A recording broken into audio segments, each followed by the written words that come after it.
Vieni con me.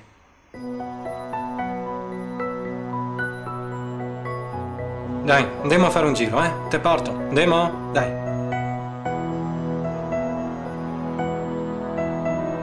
Voria cantar Verona a una certa ora de notte, quando monta sulla luna, quando i boschi che dorme, i parchi i cora, drento sogni de barche, a far fortuna, grio l'acqua dell'Adese che va in cerca de paesi e de città.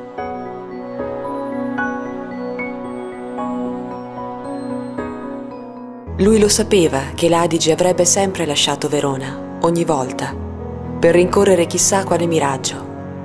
Lui conosceva il senso dell'abbraccio del fiume attorno al fior della città, una stretta passionale, struggente, l'ultimo addio prima di riprendere il suo corso in cerca del mare.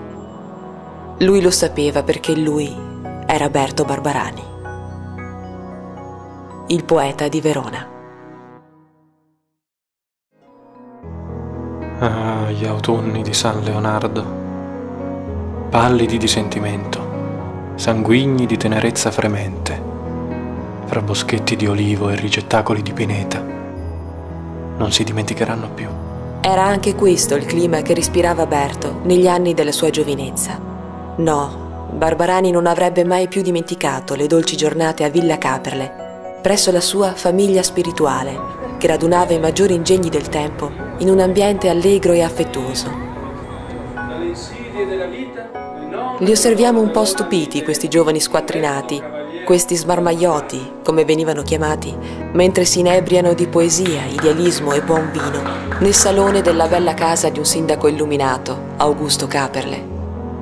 Ma all'epoca c'era armonia fra le generazioni nel nome di Verona. Gli adulti capivano questi smarmaioti e li aiutavano, commossi dal loro entusiasmo e divertiti dal loro estro. I mecenati erano molti, editori, politici, artisti stessi. Fu così che i talenti poterono vivere d'arte, attribuendo la causa delle loro pulsioni artistiche all'aria dolce e frizzante del Montebaldo, un'aria che, secondo una affascinante tradizione, ha la facoltà di eccitare le menti. Fu così che gli artisti si unirono e si rafforzarono l'un l'altro. Berto si strinse a Renato Simoni e al pittore Angelo Dall'Oca Bianca, entrambi già avviati al successo, e a partire da quel salone a Villa Caperle divenne protagonista di una delle più ricche stagioni artistiche della città scaligera. Dagli autunni di San Leonardo sarebbero successe molte cose, ma sarebbero sempre rimasti uniti, legati da un sentimento invincibile, l'amore per Verona. Grazie all'aiuto di un altro mecenate, Antonio Libretti, giornalista dell'Adige, nel 1895 Berto poté pubblicare la sua prima raccolta di poesie, Il Rosario del Cor, che già contiene alcuni dei suoi temi cari.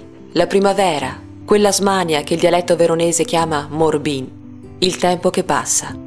Sono gli anni della sua spumeggiante giovinezza, piena di slanci, passione e ironia. Andar con una putela via de sfroso e dir che cica a tutti quei che passa. Con la primavera che soffia sul cuore, in una festa di groppeti de fior de mandolari e de puteleti che fa su bandiere. La natura saluta il poeta nel momento magico del suo risveglio e il poeta risponde pieno di gratitudine. E la primavera, qui e nelle prossime raccolte, esalta la bellezza di Verona. Il fiume corre più festoso e il vento, grande protagonista della poesia di Barbarani, anima i cieli con nuvole pazze e brigate di uccellini. Persino le architetture sembrano animate da un fremito, come i capitelli di San Zeno, tutti ingroppati, dove I bissi che si desnoda dal massel de Piera par che i gabbia dei stremiti, dei sguissi, come fosse in amor de primavera.